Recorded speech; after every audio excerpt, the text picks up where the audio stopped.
కొడితే నేను ఆ రోజు ఒకటే ఆలోచించాను, నేను అక్కడికి వెళ్ళాను, పారిపోయాను.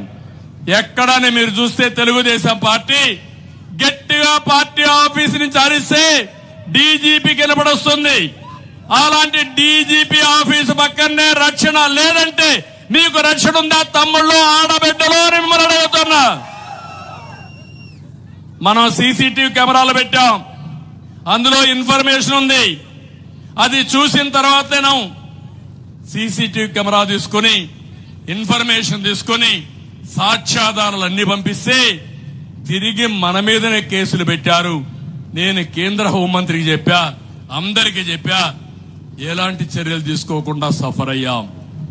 ఆ రోజు గాని ఈ ముఖ్యమంత్రి సమీక్ష చేసి డ్రగ్స్ నియంత్రణ చేస్తుంటే ఈరోజు గంజాయి వచ్చేదా తమ్ముళ్ళు అని మిమ్మల్ని అడుగుతున్నా, డ్రగ్స్ వచ్చేదే అని మిమ్మల్ని అడుగుతున్నా. నేను ఒకే విషయం హెచ్చరిస్తున్నా, రాష్ట్రంలో ప్రతి ఒక్కరిని కూడా, భవిష్యత్తులో ఇలాంటి డ్రగ్స్ గాని మనం వదిలిపెడితే ఒక జనరేషన్, చాలా మంది జీవితాలు నాశనం అయిపోయే పరిస్థితి వస్తుంది. ఒకటి కాదు, జాతి మొత్తం నిర్వీర్యం అయిపోతుంది. అది మీరందరూ ఆలోచించాల్సిందిగా నేను మిమ్మల్ని అందరినీ కోరుతున్నా. అందుకే ఈరోజు ఇవన్నీ చూసిన తర్వాత ఈ రాష్ట్రంలో ఏ ఒక్క వ్యక్తి కూడా వైసీపీకి ఓటేయకుండా ప్రతి ఒక్కరూ మిత్రపక్షాలైన తెలుగుదేశం, జనసేన, బీజేపీ అభ్యర్థులకు ఎన్డీఏ అభ్యర్థులకు ఓటేయాలి. సిద్ధంగా ఉన్నారా అని మిమ్మల్ని అడుగుతున్నా. చాలా మంది అడుగుతున్నారు పొత్తులు ఎందుకు పెట్టుకున్నారని కూడా చాలా మందికి అనుమానాలు ఉన్నాయి. ఎందుకంటే ఒక దుర్మార్గుడు రాష్ట్రాన్ని నాశనం చేస్తున్నాడు. 45 ఏళ్లు రాజకీయాల్లో ఉన్నా, నాకు అనుభవం ఉంది, ధైర్యం ఉంది. సమైక్య ఆంధ్రప్రదేశ్ లో 9 సంవత్సరాలు ముఖ్యమంత్రిగా పనిచేశాను. కానీ నాలాంటి వాడిని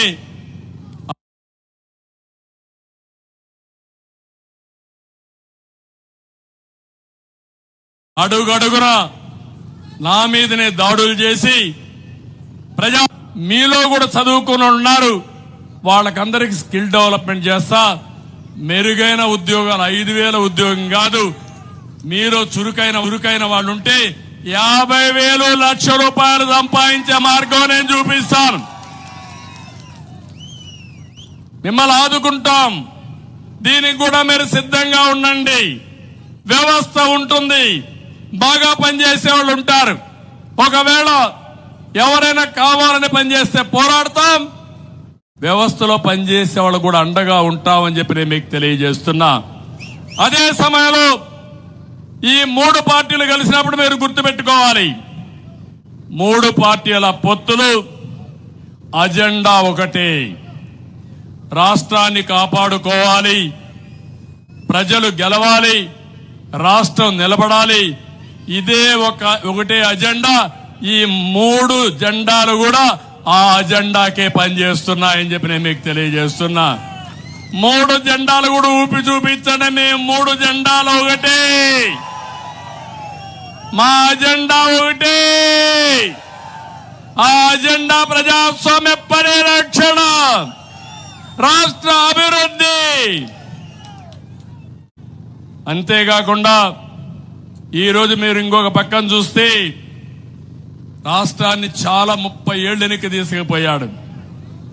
30 సంవత్సరాలు వెనక్కి తీసుకుపోయిన రాష్ట్రాన్ని గాడి తప్పిన పరిపాలన ఘాట్లో పెట్టి ఈ పేదవాళ్లకు న్యాయం జరగాలంటే కేంద్ర సహకారం కూడా అవసరం.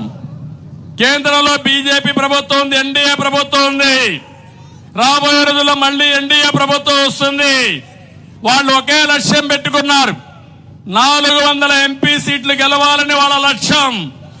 నా లక్ష్యం 160 ఎమ్మెల్యేలు రావాలి, 160+ తెలుగుదేశం లక్ష్యం. రాష్ట్రంలో ఎన్డీఏ లక్ష్యం 24+ పార్లమెంట్ సభ్యులు మనం గెలవాలి.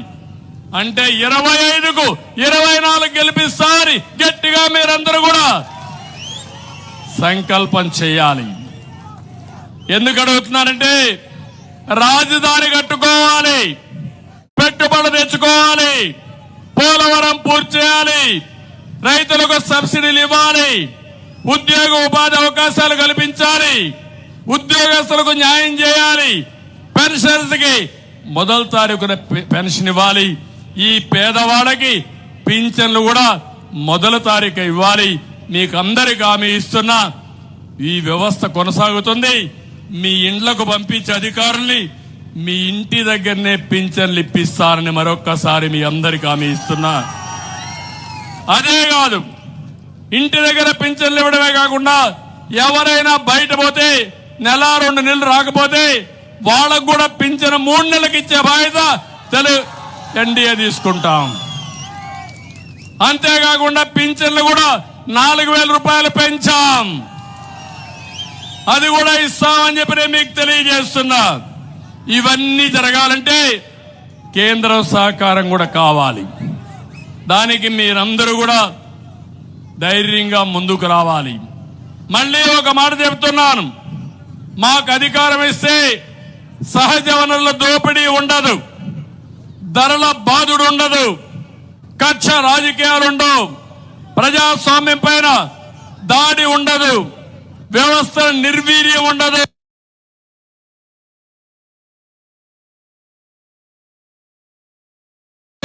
నమ్మకం, భరోసా ఇచ్చే పాలన ఎన్డీఏతోనే సాధ్యమని మరొక్కసారి విజ్ఞప్తి చేస్తున్నా.